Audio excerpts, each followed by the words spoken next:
sur le canap, canap, canap, canap. Salut, salut, salut. Comment ça va?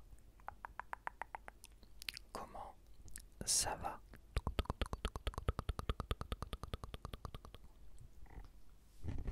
On se retrouve ce soir pour une vidéo de bavardage sur le canap'.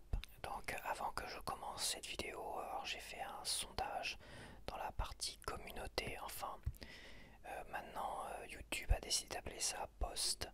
C'est beaucoup moins intuitif je trouve comme nom. Je préférais communauté. Donc bah, vous regardez, il y a accueil, vidéo, playlist et post maintenant. Au-dessus des vidéos, enfin vous, je pense que vous savez de quoi je parle. Donc maintenant ça s'appelle plus communauté, c'est post et j'ai mis un sondage de nouvelles idées. Donc si tu veux donner ton avis, là je vais pas en débattre là parce que c'est pas la vidéo pour. Je pense avoir été relativement clair sur par écrit dans le post justement que j'ai posté. Ça fait beaucoup de redondance à ce que je dis. Donc là, je vais pas en parler, mais c'est important que tu donnes ton avis. C'est pas primordial non plus. Et suivant de toute façon les résultats, je verrai à peu près ce que je ferai, ce que j'en ferai de ces idées-là. Donc n'hésite pas à aller voter, à aller donner ton avis par un vote, par un clic. Et voilà. Donc c'est parti pour la vidéo bavardage sur le canap'. Alors bavardage sur le canap', je me répète, hein, mais c'est une vidéo bavardage de films, de séries et tout ça, et on va parler Netflix, tout ça et compagnie. On va voir les top 10 de Netflix et Prime, voir ce qui en ressort, ce que j'ai vu, ce que je connais, et ce qui paraît intéressant. Alors dans les films que j'ai vus récemment, alors je me suis acheté en tout cas. Maintenant j'essaie de m'acheter que du 4K, même si je ne suis pas équipé en 4K encore.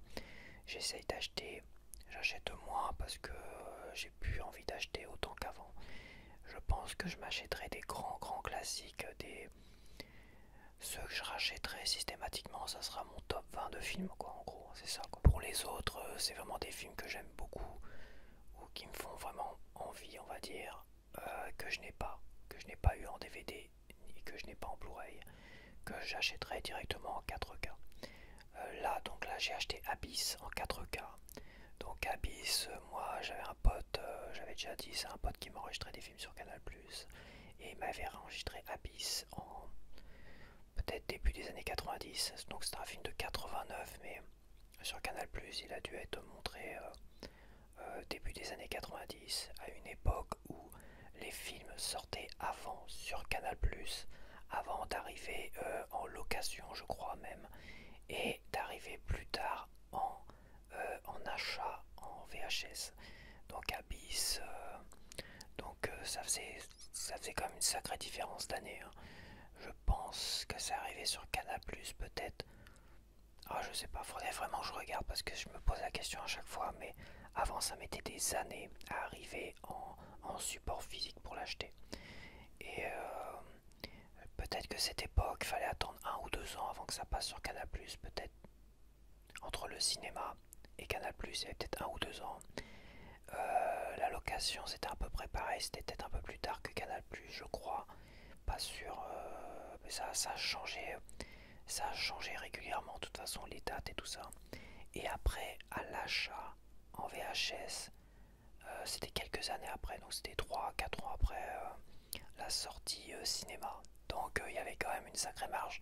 Aujourd'hui, par rapport aux sorties cinéma, c'est presque 6 mois après, voire 4 mois aux États-Unis, je crois. Donc c'est un peu, ça a énormément changé. Est-ce que c'était mieux ou pas avant à ce niveau-là? Je ne saurais dire. Je pense que oui, ça permettait quand même au film. Canal+, c'était plus intéressant à cette époque-là. Justement, grâce à ça, grâce à ces sorties de films que tu pouvais pas, même en location, c'est quasiment sûr qu'ils les avaient avant la location. Et le fait que ça sorte en location avant l'achat physique, c'est pareil, c'est pour les vidéothèques de l'époque. Et bah c'était une sacrée plus-value, puis c'était très familial, hein, tu sais. T'allais avec les parents, tu louais 2-3 VHS pour le week-end, et tu rendais tout ça le lundi, tu vois, et tu te regardais des films le week-end en famille, et c'était très très bien. Il y avait un côté très très sympathique. Après, maintenant, tout est numérisé, tout le monde fait des copies, des téléchargements, donc ils ont été obligés d'avancer tout ça. Mais à l'époque, on faisait des copies aussi, hein. Moi, mes parents avaient deux magnétoscopes et tu branchais une Péritel sur la Péritel entrée de l'autre magnétoscope et ça te permettait en même temps de faire des copies de films. Il y a même eu un système anti-copie qui est arrivé et qui était très efficace contre ça parce que ça brouillait finalement le signal. Donc le système anti-copie qui est sorti vraiment à la fin de l'époque des VHS neuves. Il y avait un système anti-copie qui fonctionnait bien et qui était vraiment sur les dernières générations de films en VHS. Mais ça fonctionnait bien, c'était une bonne époque quand même. Il y avait un certain plaisir à aller louer des VHS. Je me rappelle avoir loué Aliens quand j'étais à Rion, j'avais loué Aliens le retour. J'avais pas vu le 1. J'étais vraiment très très jeune et en famille on l'a découvert. Je l'avais choisi parce qu'il y avait une affiche avec, on voyait Hélène Ripley avec Newt qu'elle tenait dans la main, donc tu avais une grande pancarte comme ça. Et quand je voyais ça, et un pote m'avait déjà parlé qu'il avait le premier Alien, tu vois. Il m'avait dit ah c'est un peu effrayant, gna gna gna, tout ça, je sais plus quoi. Bref, il avait réussi à me faire envie quand même. J'avais vu la pancarte et je dis tiens je vais louer ça et on va regarder ça en famille. Et mes parents avaient dû m'envoyer aux vidéothèques pour louer un film pour qu'on puisse tous regarder ensemble. Et moi, je suis arrivé avec Aliens le retour. Alors déjà, je peux t'assurer que la première réaction de mes parents, ça dit non mais attends, t'as loué un film d'horreur là, ça va pas le faire, hein, ça va pas le faire. C'était pas content, je sais, de regarder le film avec une certaine appréhension et après, au fur et à mesure du film, ils ont vraiment adoré. Tout le monde a adoré ce film-là. C'était un film d'action avec des aliens. C'était pas ultra gore. Voilà, le premier était plus gore, plus inquiétant parce qu'il y avait des scènes quand même je sais plus qu'on appelle ça, la scène de l'alien qui sort du bide et tout ça. C'était très très gore quand même et assez effrayant. Donc le premier, ça aurait été très discutable. Mais le deuxième, James Cameron, enfin le Aliens de James Cameron, c'était pas du James Cameron quoi. Donc tout le monde était super content au final. Mais j'ai eu chaud au départ. Je peux t'assurer que j'ai eu chaud, Mich. J'ai pris un gros risque quand j'ai loué ça. D'ailleurs, on m'a laissé le louer alors que j'avais peut-être même pas 12 ans. Ouais, je sais plus. Ah, c'était le premier appartement qu'on avait, donc c'était vraiment au départ, hein. Donc je devais avoir 11 ans, 10 ans, tout au plus. Ouais, je devais avoir une dizaine d'années quoi. Enfin bref, je sais plus pourquoi je raconte tout ça. Donc, ah oui, c'était Abyss, je parlais d'Abyss, c'est dingue, hein. Donc, Abyss, moi, je me le suis fait enregistrer en VHS par mon pote sur Canal Plus à l'époque. Après, je l'ai acheté en VHS 9, la version longue. Il y avait sur la jaquette de la version longue, bah, tu voyais le gars en combinaison de plongée, tu vois, en gros plan. Je pense que ça rappellera beaucoup de choses. Et après, je l'ai acheté en version DVD avec les menus, tout ça animé qui était très joli quoi. Et il y avait la version longue et la version courte et tout ça dedans. Après, la qualité vidéo, est-ce que c'était en 16 neuvième avant, en 4 tiers sur le DVD? Oui, c'est possible, apparemment oui. Mais c'est vrai que je gardais un meilleur souvenir de la VHS enregistrée sur Canal+. Je pense que sur Canal+, c'était en Penscan là, en 16-9 Penscan je pense, avec les bandes noires. Mais je sais plus du tout. En tout cas, là, la sortie 4K de Abyss, c'était censé me faire redécouvrir le film avec une belle image HD. Au final, et bah, le film, je le connaissais par cœur. Voilà, c'était un des films que je regardais énormément. Et il n'y a pas de surprise quoi. J'ai pas redécouvert le film. Même même si quand je l'avais découvert avant c'était en VHS, donc qualité bof. Certes, il y a des images qui sont très très belles, des noirs très profonds. Il y a vraiment des images qui sont magnifiques. Mais quand tu compares tes souvenirs d'une VHS à l'époque et même le DVD, tu vois, le DVD, je me souvenais même plus que c'était en 4 tiers. Peut-être que j'avais été déçu au niveau du DVD. Mais quand tu compares des souvenirs à une version Blu-ray haute définition, parce que là j'ai pas encore le 4K, et bon, tu redécouvres pas le film quoi, mais c'est super joli. Mais il y a des plans, je suis désolé, ils ont tiré un peu sur je sais plus qu'on appelle ça, le edge enhancement, là, la netteté. Il y a deux trois plans au début, tu vois quand même qu'ils sont améliorés du début par rapport à la fin du film. Par contre, les scènes en semi-obscurité, c'est magnifique en Blu-ray. En semi-obscurité, c'est magnifique. Tu vois vraiment bien les détails, les grains de peau et tout ça. Donc en semi-obscurité, magnifique. Moi, je suis un fanatique du grain argentique. Évidemment, James Cameron a l'air d'avoir...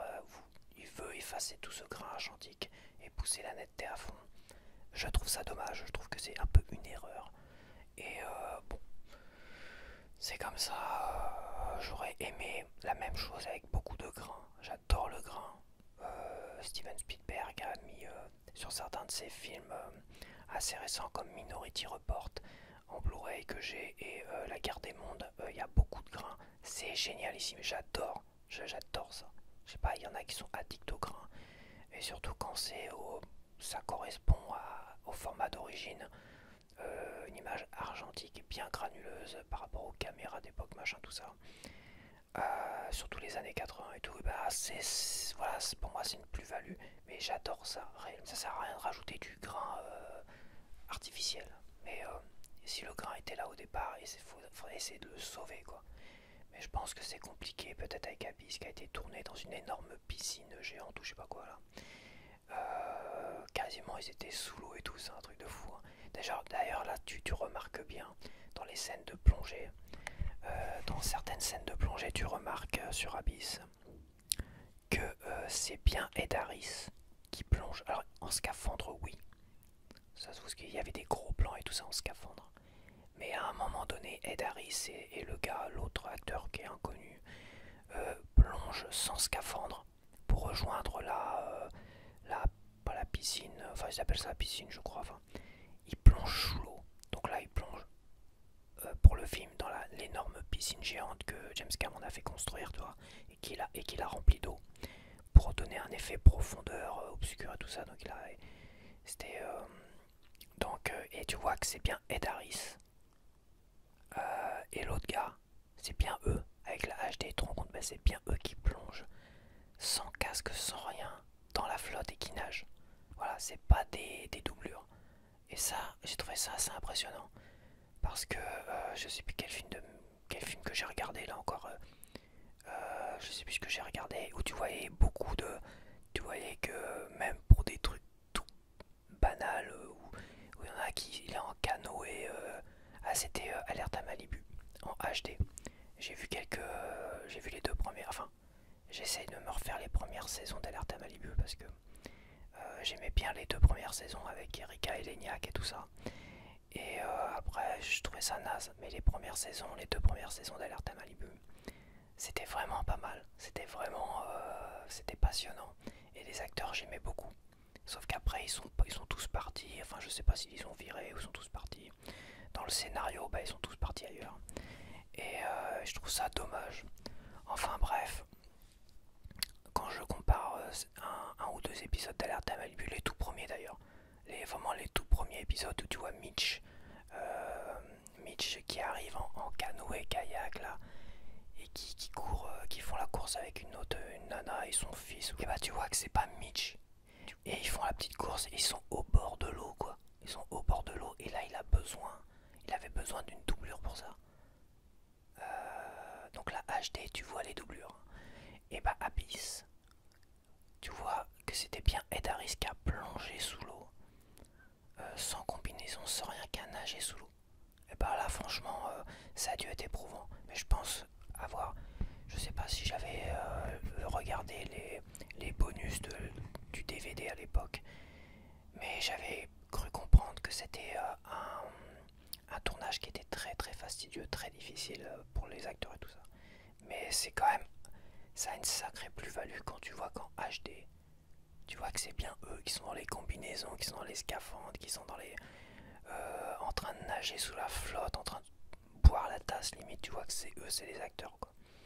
Ça, c'est très gratifiant, ça donne du cachet, une plus-value. Donc Abyss, alors je pense que tout le monde connaît Abyss. Bon, c'est un film d'aventure qui se passe principalement sous la flotte et il y a du fantastique dedans. Voilà. Je pense que à l'époque, quand j'avais mis la VHS, je connaissais pas du tout Abyss. Donc ça a commencé un film comme ça qui se passe sous l'eau. Il y a des péripéties, il y a des machins, il y a des grands méchants qui commençaient à sortir. Un peu, c'était les militaires, tu vois. Il y avait un côté un peu mystérieux. Et après, bah, tu rentrais dans une forme de fantastique dans la deuxième partie. Et là, tu dis, ah, c'est pas mal, ça fait un peu rencontre du troisième type, mais avec plus de panache, tu vois. Il y a la version longue qui donne un côté un peu écologique. Donc la version cinéma, j'avais une grosse préférence pour la version cinéma parce que c'est celle que j'ai le plus vue. Et la version longue, bah, ça parle plus d'écologie, quoi. Du système, enfin d'écologie des humains qui s'entretuent, qui se détruisent et tout ça. Et bon, voilà, je vais pas spoiler le film, mais bon, il y avait déjà un petit côté. Bon, bon c'est un super film, c'est sûr, mais j'ai pas redécouvert le film. Voilà, j'avais 10 euros de réduction avec Amazon. Si je faisais livrer dans une boîte Amazon à station-service. Et bon, bah ça me l'a fait à 20 euros. Je me dis, je viens de me faire un plaisir à bis, quoi. Parce que ça fait longtemps. Et bah j'étais un peu déçu. Voilà, déçu de mettre 20 euros dans un film que je connaissais par cœur. Et mais c'est un film excellent. L'image est en demi-teinte et superbe sur tous les plans, obscurs, semi-obscurs, nickel. Et les effets spéciaux, bah, je trouve que ça passe bien. Voilà, ça n'a pas trop mal vieilli. Bah, ça se voit évidemment. Il y a des effets spéciaux comme ça qui se voient, mais je trouve qu'ils ont dû faire quelque chose parce que c'est quand même très appréciable. Par contre, j'ai remarqué, alors je pense que c'est un bug parce que moi je l'ai vu, j'ai lu nulle part ça sur la version Blu-ray en version longue. Il y a un plan de fin qui est totalement flou.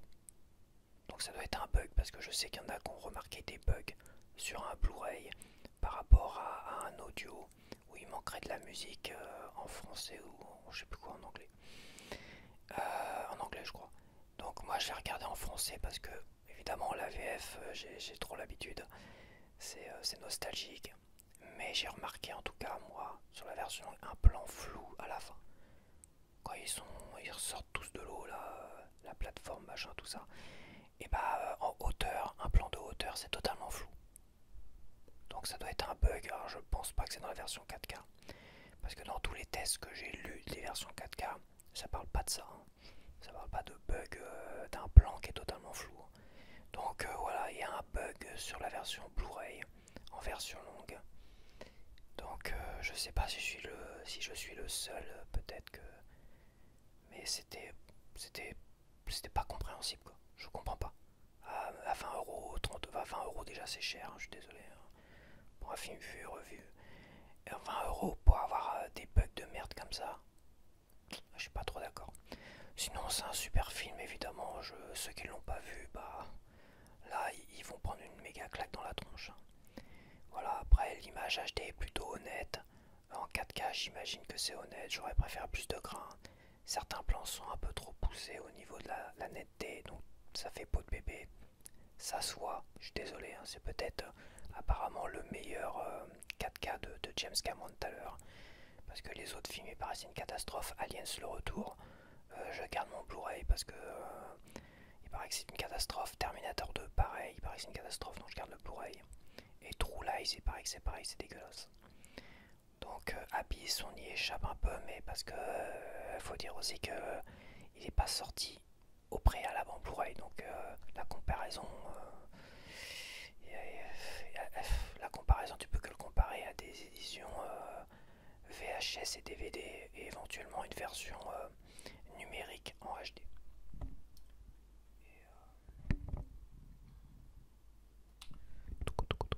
Bon voilà, donc j'ai revu Abyss. Voilà, je suis mitigé quand même sur le travail HD de James Cameron. Je dois bien l'avouer, je suis assez mitigé. Et j'ai vu le meilleur de... Parce que James Cameron il est censé être pointilleux comme gars.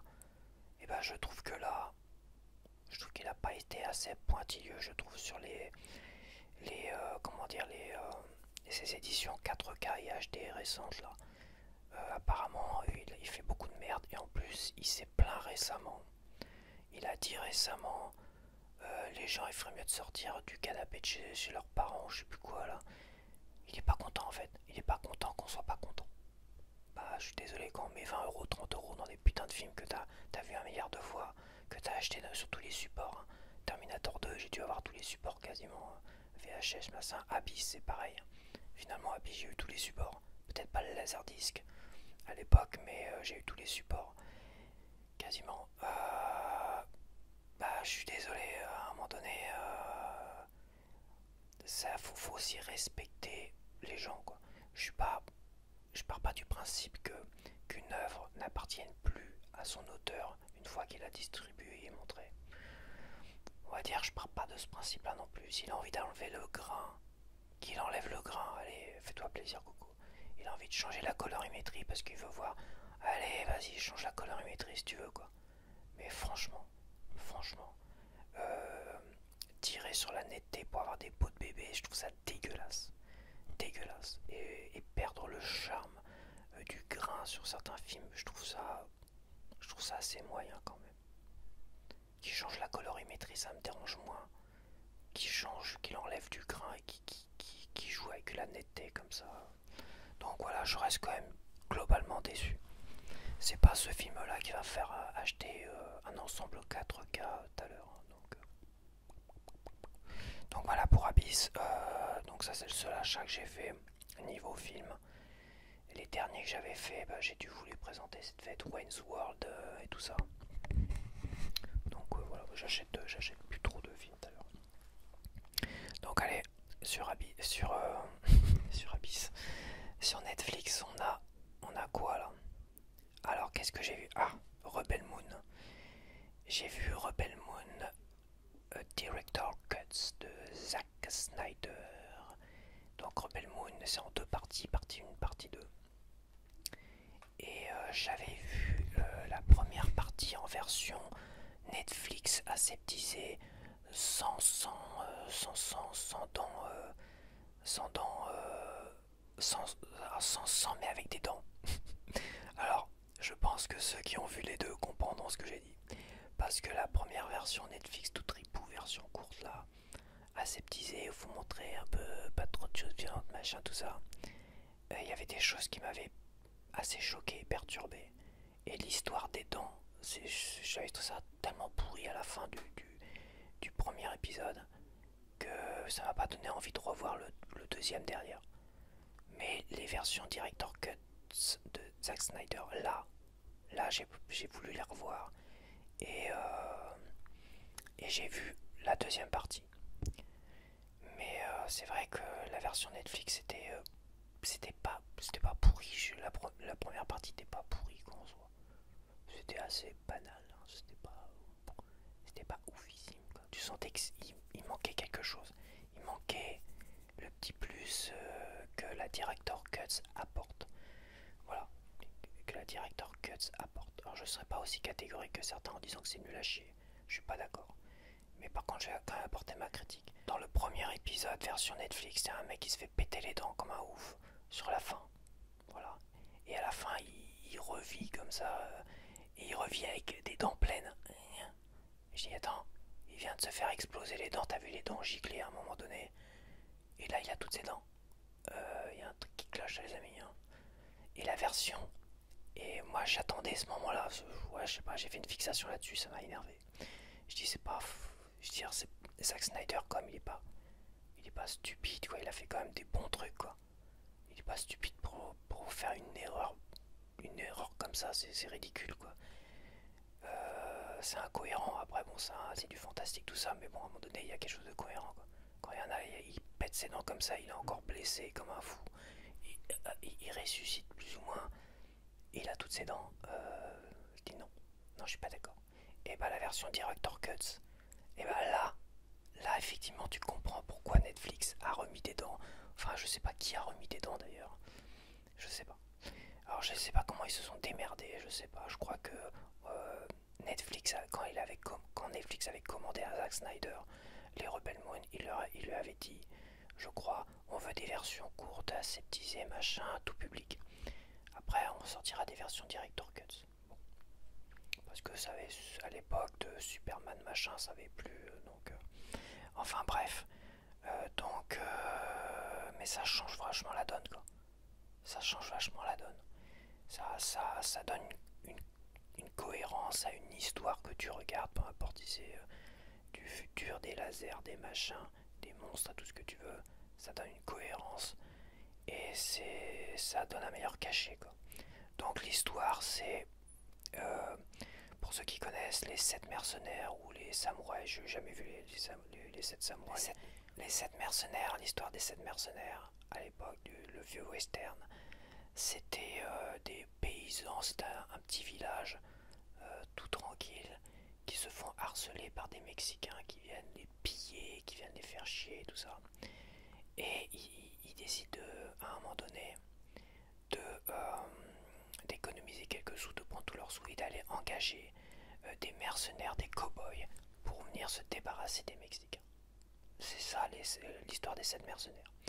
Et donc ils trouvent un cow-boy, un chef. Alors les 7 mercenaires c'est quand même un film de 1960, la vache. 1960, donc c'est un film qu'on avait enregistré à la télé sûrement. Nous en VHS, que c'est un film qu'on regardait, la musique, tout ça, l'ambiance était bien. Donc je disais donc les villageois, deux villageois je crois, sont partis dans les villes chercher des cow-boys assez qui avaient du talent pour pouvoir affronter ces Mexicains. D'ailleurs le chef mexicain c'est comment il s'appelle, Eli Wallach, qui est le truand dans Le Bon, la Brute et le truand. Donc il tombe sur Yul Brynner, et il y a Steve McQueen qui est pas loin je crois. Ils sont pas potes encore. Steve McQueen il est un peu sur le côté, puis il voit faire Yul Brynner, et à un moment donné il doit emmener je sais plus quoi dans un cimetière, peut-être un macabé dans un cimetière, mais il y a des gens qui n'acceptent pas que ce macabé soit enterré dans le cimetière, enfin, c'est un truc comme ça je vois. Et là t'as Steve McQueen qui vient aider Yul Brynner, et ils affrontent les gars et tout ça. Et là il y a les deux villageois, ils disent on va embaucher ces deux gars là. Et les deux gars, Yul Brynner et Steve McQueen, ils vont essayer de recruter des gars par rapport à leur connaissance. Donc on va avoir de connus. Attends, il y a Charles Bronson qui coupe du bois, je crois, à un moment donné. Il y a James Coburn qui est le spécialiste des couteaux. On a un jeune là, un jeune qui est... il y a Robert Vaughn aussi.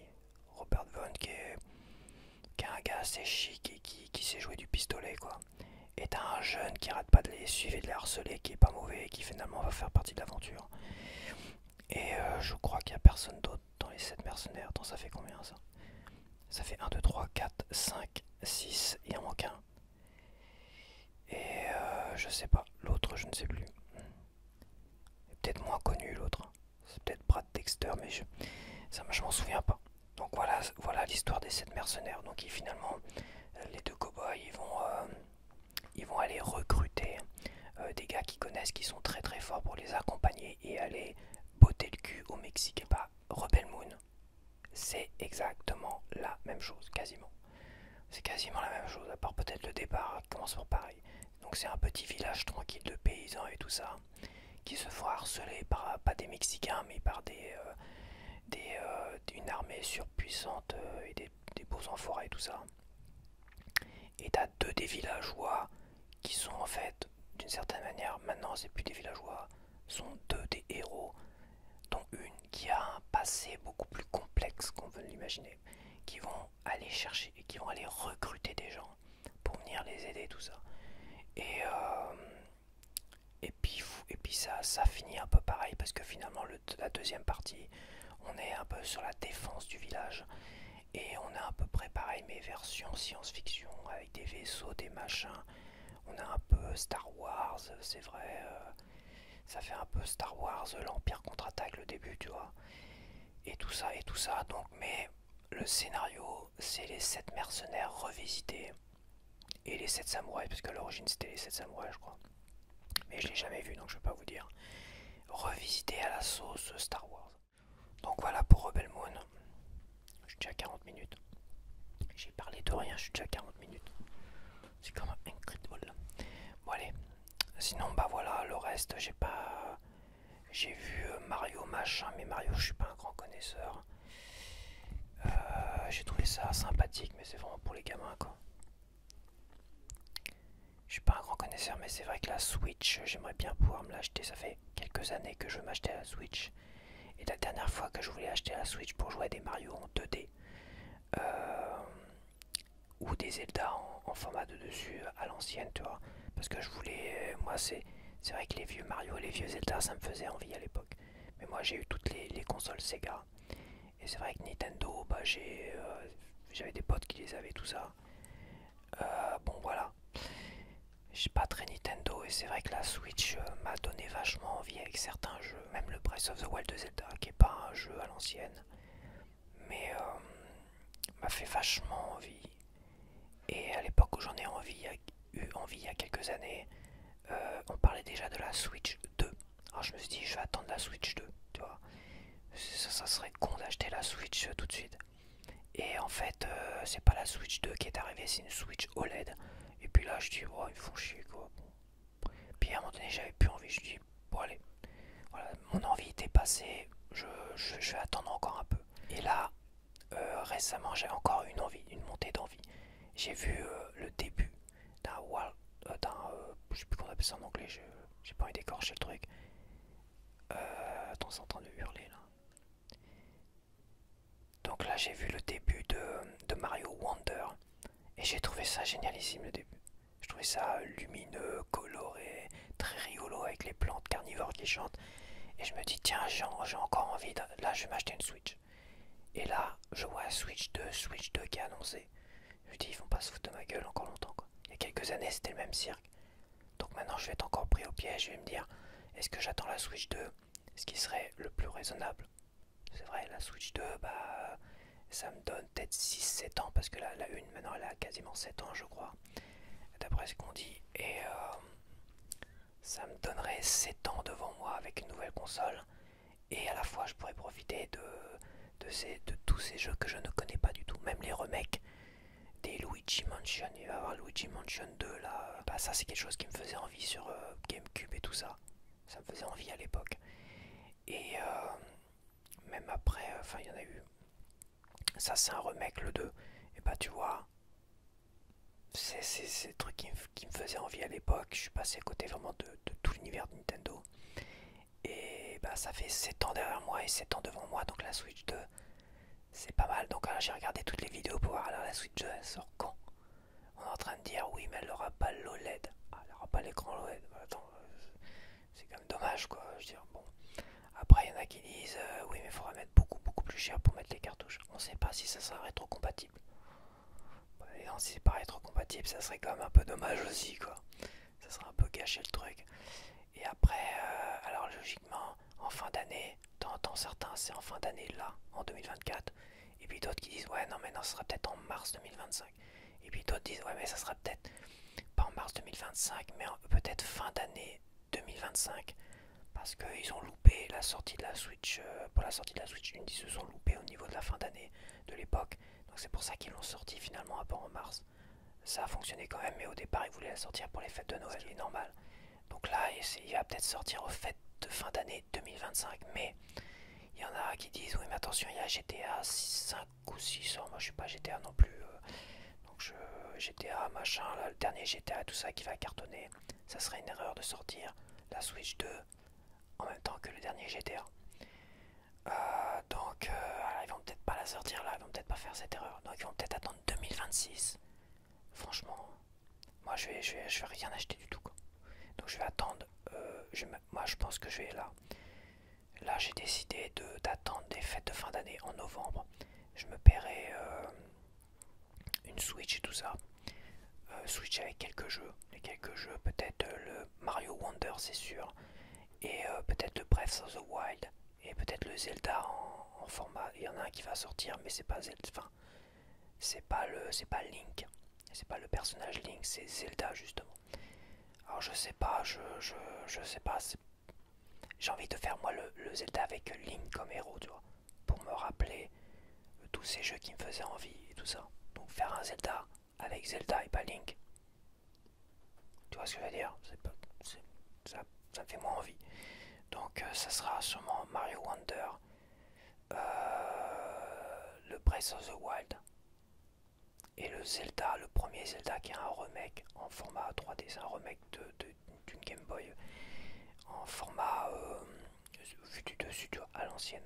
Peut-être que je prendrais un jeu familial, toi, genre Party Superstar. Euh, Après il y a le Mario Kart, mais le Mario Kart, moi j'avais joué, j'avais un frère qui avait la Wii U et j'avais joué chez eux à Mario Kart sur Wii U. Et j'avais pas plus accroché que ça. J'ai un Sony genre Mario Kart sur PC. J'avais bien aimé.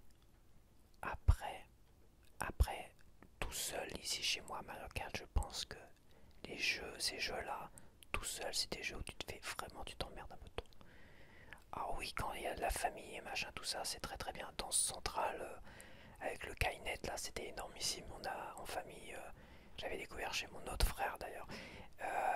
Et on avait dansé sur Lady Gaga, là, Poker Face. Poker Face. Qu'est-ce que je rigolais. On rigolait puis on s'épuisait à faire ça. Quoi. Après je l'avais acheté pour moi et tout seul j'avais fait les 1000 G. Hein. Je m'étais vraiment défoulé à faire ça. Mais tout seul c'est moins marrant. T'es moins dans le côté familial, tout ça. Voilà, j'ai envie de m'offrir ça. Voilà, ça c'est décidé. Parce que là aujourd'hui, c'est encore une prise de tête. Quoi. T'as plein de vidéos, c'est la Switch 2, oui, gna gna gna, elle va sortir là, pas là, gna gna gna. On ne sait pas, elle a même pas été présentée, on en a juste parlé.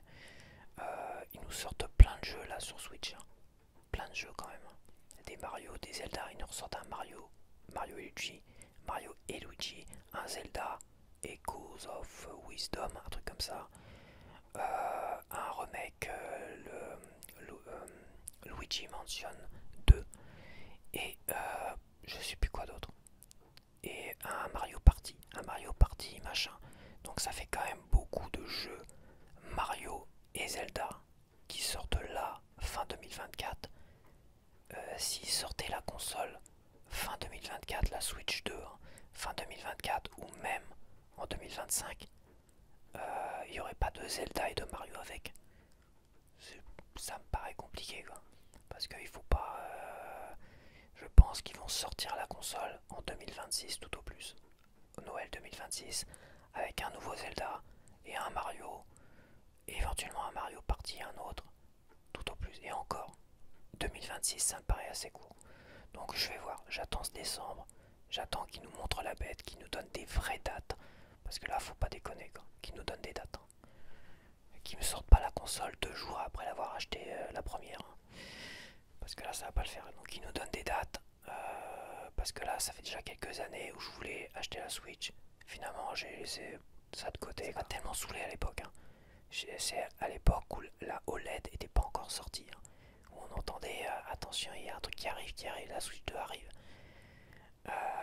Et c'était la OLED qui arrivait. Ça m'a saoulé.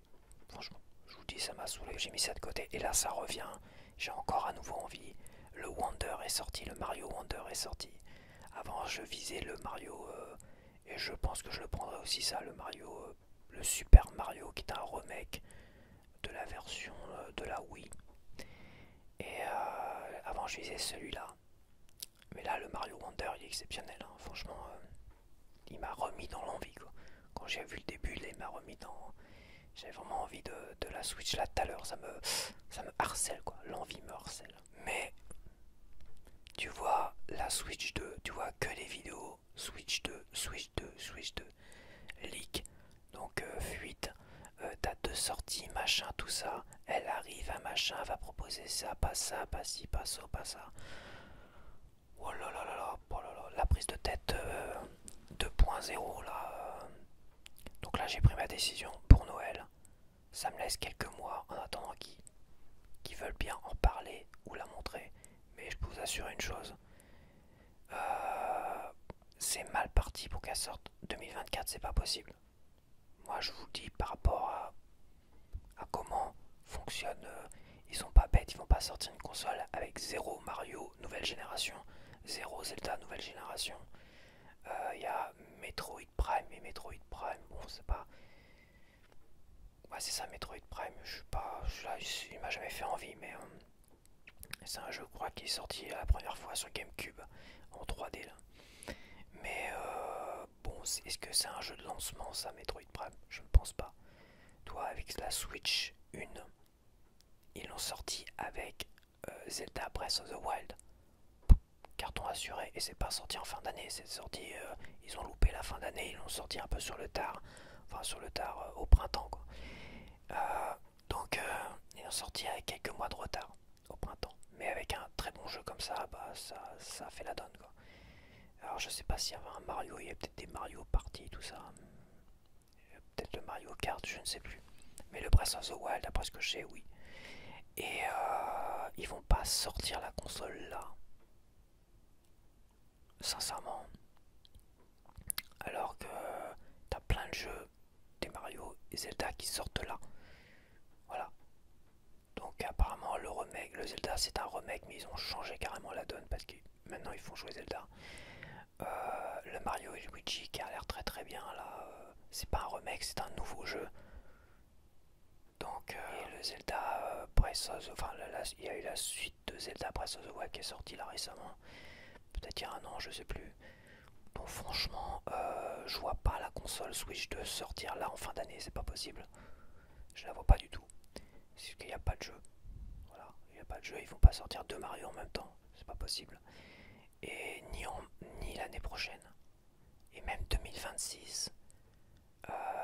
2026, il faut quand même quelques années pour sortir un Mario. J'avais cru comprendre qu'il leur faisait, qu'ils avaient besoin d'au moins 3-4 années pour sortir un nouveau Mario. Je parle pas de remake, mais vraiment un nouveau Mario ou un nouveau Zelda.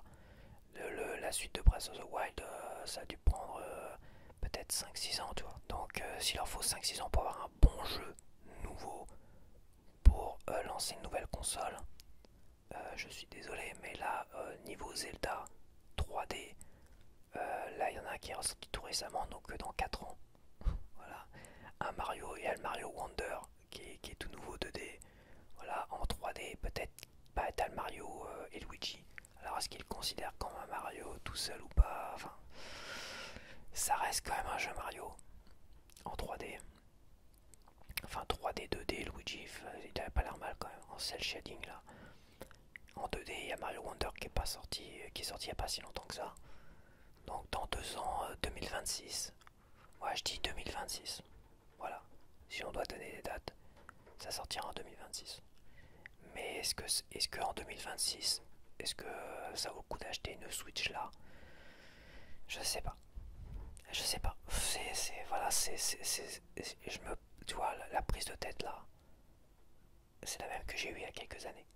Et c'était avant la OLED, alors je sais plus, je sais même plus à quand ça remonte. C'était peut-être il y a 2-3 ans, c'était avant la OLED, on parlait je crois déjà de Zelda, la suite de Zelda Breath of the Wild, là, qui sortirait sur Switch 2, qui serait annoncé avec la Switch 2. Donc ça remonte déjà à quelques années. Petite parenthèse de un quart d'heure sur la Switch 2.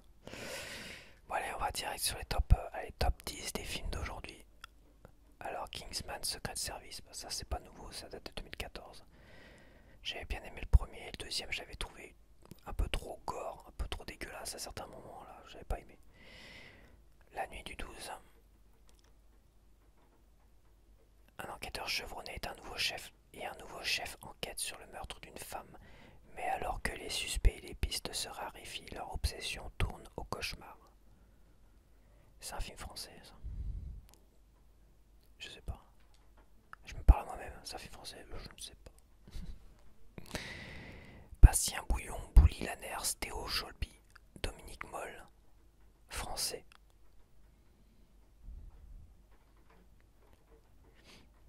Ok, c'est nouveau. Ah, qu'est-ce qu'il me fait? Ah bah il me sort du top 10. Bon sang, bon sang. Donc on a la suite de Kingsman. C'est la version violente ça. C'est avec l'autre, la rouquine là, comment elle s'appelle? Mais c'est peut-être pas ça. Ah si c'est avec... si c'est ça. Oh il y a des scènes, c'est horrible. On a Largué en quatrième. C'est un truc français mais j'ai même pas envie de... ça m'intéresse pas. On a Super Mario que j'ai vu hier en cinquième. Bah c'est pour les enfants, hein. C'est pas pour les adultes, hein. C'est pas oufissime, hein, franchement. C'est pas pour ceux qui connaissent bien l'univers. Moi je connais de loin, mais ceux qui connaissent bien l'univers, peut-être. Mais bon. En 6 on a Anna avec un H, élevée dans une totale isolation et entraînée à tuer. La jeune Anna voudrait une vie normale, mais son rêve est contrarié par les agents de la CIA qui la traquent. Pourquoi pas. En 7 on a Retour à Cold Mountain. Bon, ça je l'ai vu sur la chaîne Paramount Channel. Bah, c'est un super film, Retour à Cold Mountain. C'est un très très beau film. Ça a quasiment pas pris de coup de vieux. Et c'est toujours aussi bouleversant, quoi. C'est sur bah, la guerre de sécession, quoi. Et la guerre de sécession est finalement un jeune soldat qui décide de fuir la guerre pour rejoindre sa bien-aimée, tu vois. Ça parle de ça, quoi. Retour à Cold Mountain. Il veut retourner là-bas pour voir sa bien-aimée. Et ces gars qui fuyaient la guerre de sécession, ils étaient traqués, voilà, donc le gars il cherchait à fuir, mais il est traqué, comme beaucoup à l'époque, ils cherchaient à fuir. Ils sont traqués, puis ils étaient exécutés, enfin, oui, ils étaient exécutés. Et t'avais des salopards qui, eux, partaient pas à la guerre et qui étaient dans les villages et tout ça, et qui traquaient qui allaient voir les familles, les femmes et qui allaient chercher, fouiller pour savoir s'il n'y avait pas leurs enfants qui étaient revenus, qui étaient partis se cacher, et ils exécutaient tout le monde, quoi. C'était vraiment une époque de merde là-bas, la guerre de sécession. Une époque de merde. Donc c'est vrai que les États-Unis, quand tu vois que c'était un pays libre, bon, déjà ils se sont appropriés comme des terrains. Ils ont viré les Indiens pour s'approprier des terrains. Mais à un moment donné, ça se voulait, on est libre, on fait ce qu'on veut, tout ça. Quand la guerre de sécession est arrivée, plus personne n'était libre en fait. Plus personne n'était libre. Tout le monde était... là, on a vu que c'était un peu plus contraint. Bon, avant la guerre de sécession, t'avais l'époque, t'avais le western, t'avais l'époque des cow-boys et t'avais encore l'époque des cow-boys, tout ça. C'était des petits villages.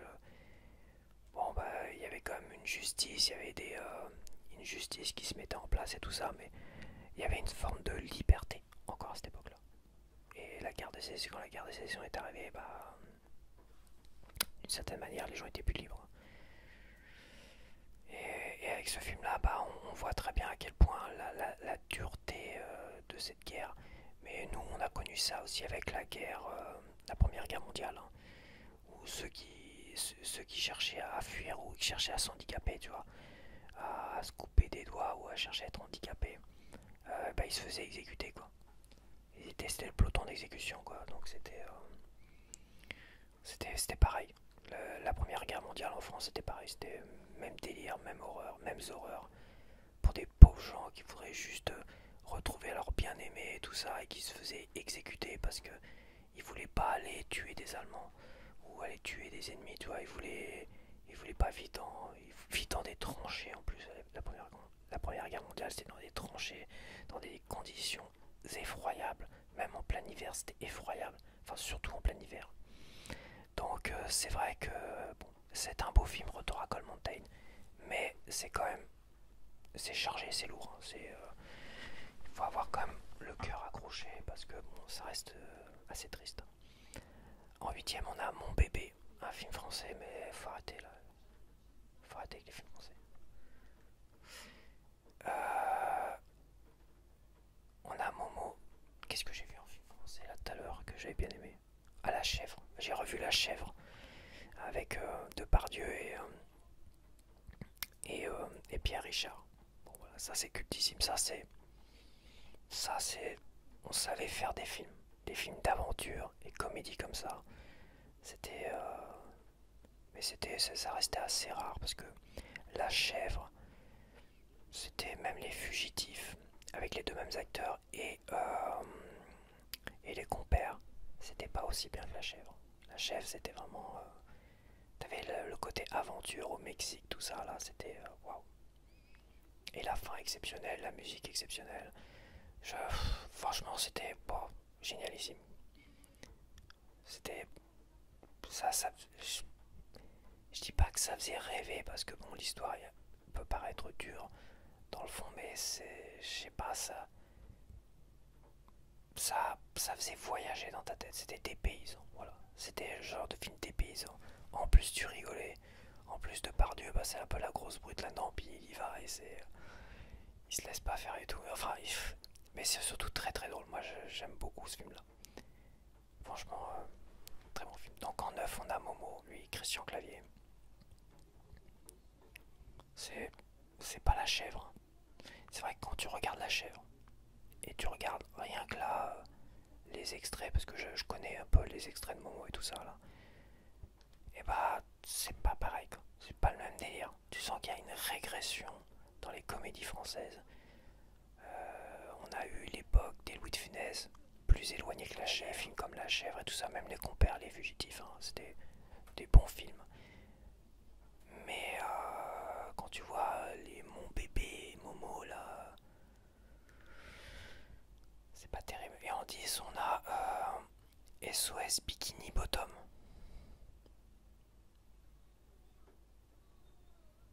Je sais pas, c'est un truc pour les gamins, ça continue de lâcher franchement. Le top 10 c'est vraiment pourri là. Donc les Rebel Moon Director Cuts là, elles sont sorties du top 10 assez rapidement. Mais c'est pas mal, je conseille quand même. En série, j'ai vu une série, donc on va aller voir le top 10 série sur Netflix. Top 10 série sur Netflix, alors on a Emily in Paris, nouvelle saison. J'ai pas vu les autres saisons, c'est pas quelque chose qui me faisait envie. En numéro 2, on a Umbrella Academy. Donc il y a peut-être une nouvelle saison, non? Umbrella Academy, je sais pas trop ce que c'est. Ah ouais, ils ont des pouvoirs extraordinaires. Je sais pas si c'est bien ça, Umbrella Academy. Ça doit être la 4ème saison alors. Et à voir. À voir. En 3ème, on a Lassie Peterson, American Murder. Lassie Peterson était enceinte de 8 mois quand elle a disparu. Les recherches ont révélé une tragédie. Cette série documentaire se penche sur cette affaire de meurtre de 2002. Ah, c'est un documentaire. Bon, bah c'est pas intéressant. En 4, bah, ça je l'ai vu. Meurtre mode d'emploi. Donc c'est avec Emma Myers, qui est connue pour Mercredi. C'est la petite blondinette qui est dans la même chambre que Mercredi, qui cherche à devenir copine avec Mercredi, tu vois, alors qu'elle est froide et tout ça. Et Emma Myers, l'actrice dans Mercredi, on va dire un peu joviale, tout ça, mais elle a un côté un peu loup-garou. Un peu beaucoup d'ailleurs. Et là, il y a une série avec elle, Meurtre mode d'emploi. Alors c'est basé, peut-être, je crois que c'était basé sur un roman, ouais, c'est ça, assez inspiré du roman. Et bon, j'ai pas lu le roman, mais cette série-là, j'ai trouvé très très bien. Et je suis assez balèze pour trouver moi les meurtriers, les coupables dans le début des épisodes. Les rivières pourpres, là j'ai vu la saison 4 des rivières pourpres sur la chaîne Polar Plus là. Dès le départ, je trouvais les responsables, les coupables et les meurtriers, tout ce que tu veux. Dès le départ. Dès le départ, je trouvais. Je disais, c'est toi le meurtrier. Je sais que c'est toi. Et à la fin, hop, ça loupait pas, c'était lui le meurtrier. Bon, après, c'était des épisodes. La 4ème saison des Rivières Pourpres, les autres, je me rappelle plus trop. Et j'ai pas tout vu, hein. J'ai dû voir un petit peu quelques épisodes. Mais la 4ème saison, je l'ai vu en entier. Et c'est par tranche de 2 épisodes. Donc c'est des histoires qui sont sur 2 épisodes. Donc c'est assez facile. Là, c'est sur 6 épisodes. C'est une histoire sur 6 épisodes.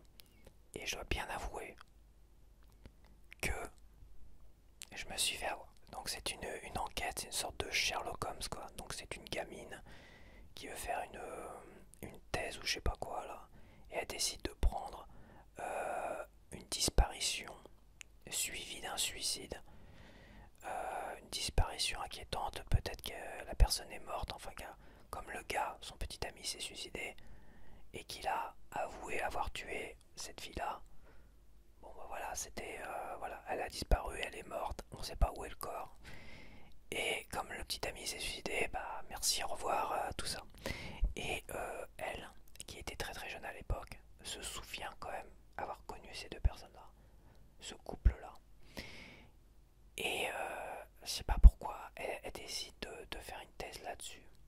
Mais dans sa thèse, dans son machin, elle va, elle va comment découvrir petit à petit qu'il y a quand même une anguille sous roche, qu'il y a quelque chose. Et finalement, elle va être de plus en plus convaincue qu'à mon avis, le petit ami, il était pas coupable. Il a pas tué la fille. Pendant 6 épisodes, 6 bons épisodes de 1 heure, enfin peut-être 45 minutes, 50 minutes, et bah c'est pas mal. On est pris dans le truc. Et là, je dois bien avouer que j'avais pas trouvé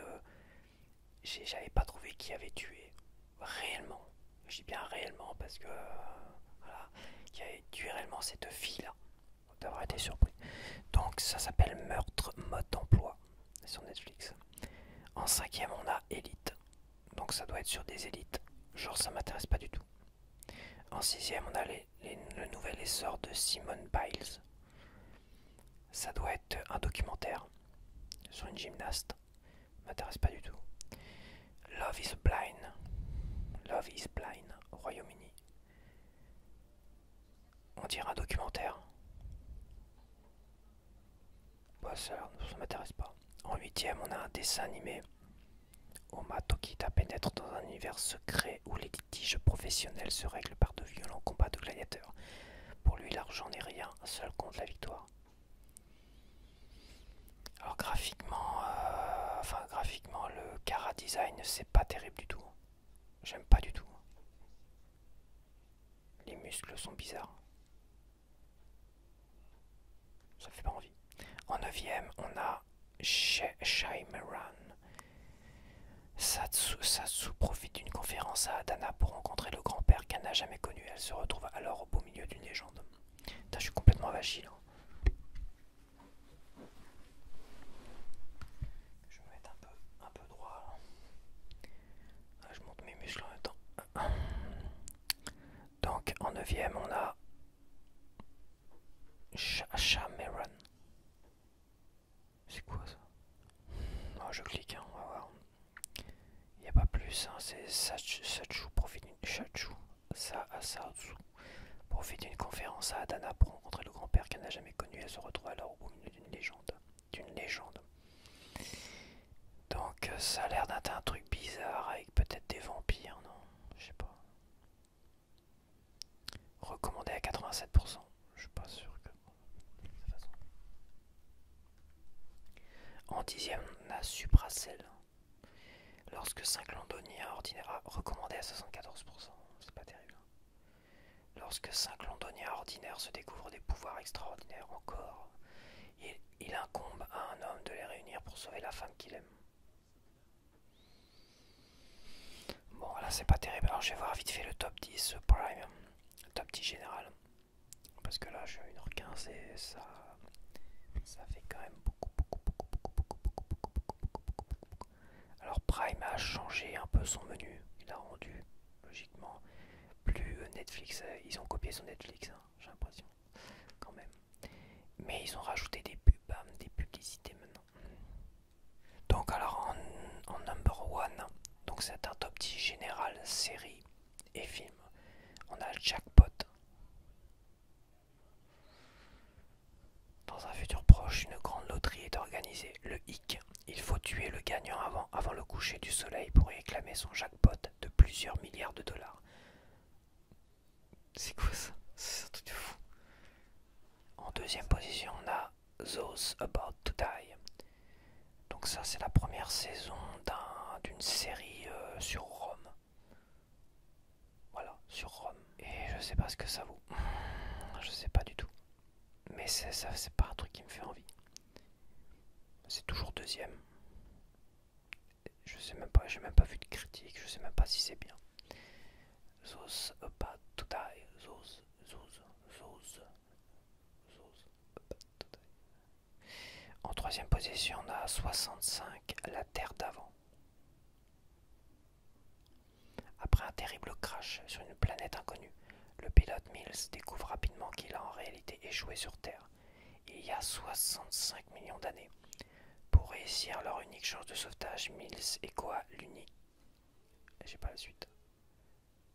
Alors je clique.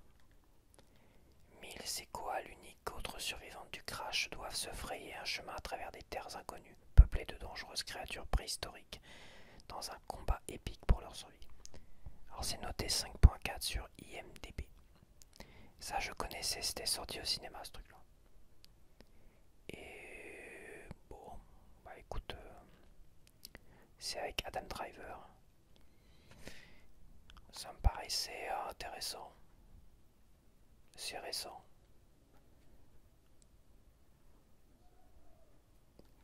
Après on a The Boys. Donc là, The Boys c'est une série. Donc moi j'ai vu les 3 premières saisons.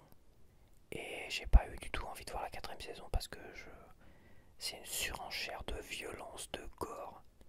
Et je sais même pas pourquoi j'ai continué à regarder ça. J'ai dû regarder, découvrir The Boys avec la 3ème saison.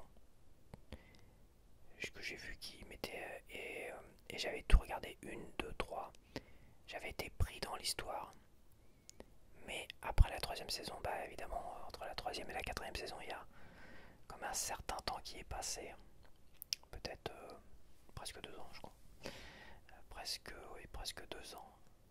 Et bah finalement, j'ai pas envie de retomber dans ces délires gore. Alors c'est décomplexé, hein, c'est pas woke, hein, c'est sûr. Hein. C'est pas des super-héros. C'est pas des bien-pensants, ce que tu veux. Hein, c'est vraiment, mais c'est tellement poussé jusqu'au. C'est interminable en fait. La saison 3 à un moment donné, je dis c'est quand même un peu interminable cette histoire. Ça se terminera jamais quoi. Et je sais pas si je vais regarder la saison 4. J'ai plus envie de regarder des trucs trop gore moi. De moins en moins. C'est vrai que. C'est vrai que. Donc là, en 4ème position, on a la saison 4 de The Boys. Mais c'était intéressant. C'est vrai que la première saison c'était intéressant. C'était une sacrée claque dans la gueule parce que tu disais la vache, les super-héros, ils en prennent un sacré coup et c'était passionnant. C'était passionnant. C'était gore. C'était costaud. J'adorais le personnage de Butcher, là, The Butcher. Et franchement, j'adorais.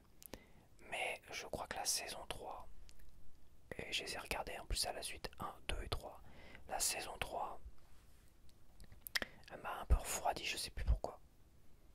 Je trouvais que ça tirait un peu en longueur. Quoi. En 5ème position, on a le ministère de la sale guerre. Bon, ministère de la sale guerre. L'armée britannique recrute un petit groupe de soldats expérimentés pour porter un coup décisif aux forces allemandes derrière les lignes ennemies au cours de la Seconde Guerre mondiale. Ouais, c'est un film de guerre. En 6, on a Float.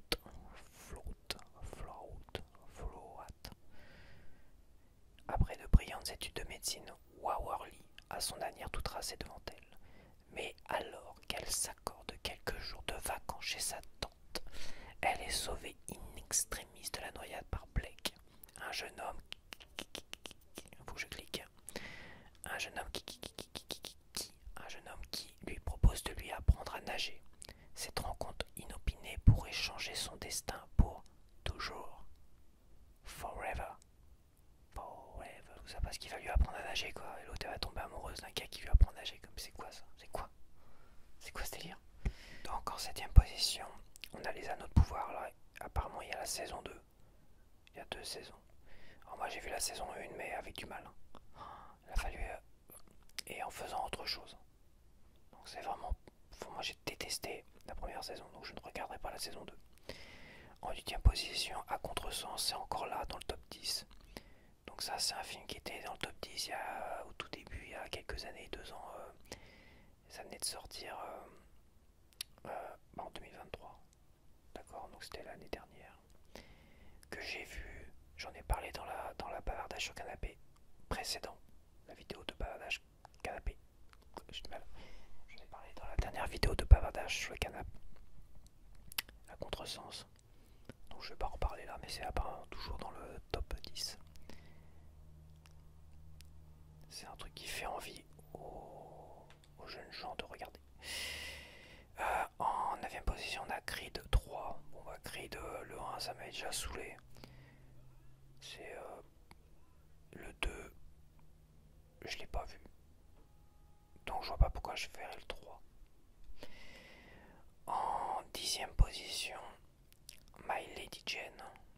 Donc ça c'est une série. Êtes-vous prêt pour vivre une histoire épique, mêlant grand amour, ouais, aventure, folie régicide. Folie quoi? Régicide. Héroïsme pince sans rire. Intrigue sournoise. Intrigue sournoise. Je fais des liaisons entre deux S. Intrigue sournoise. Intrigue sournoise. Combat de cap et d'épée. Oh non. C'est non. Un soupçon de réalisme magique et plein de sexe. 3 petits points. Je suis obligé de cliquer. Plein de sexe. Et plein de sexe, bah écoute, c'est peut-être pas une comédie plein de sexe. Alors, plein de sexe à pile. Non. C'est où? Plein de sexe. Point d'interrogation. Ah. Un soupçon de réalisme magique et plein de sexe. Ah, c'est bien plein de sexe. Hein. Donc il y a plein de sexe. Bien sûr que oui. Bienvenue dans My Lady Jane. C'est bien noté sur IMDB là. 7.4.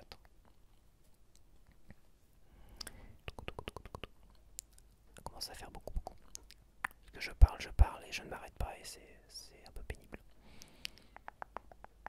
Je suis un vrai moulin à parole moi. Faut pas me laisser parler.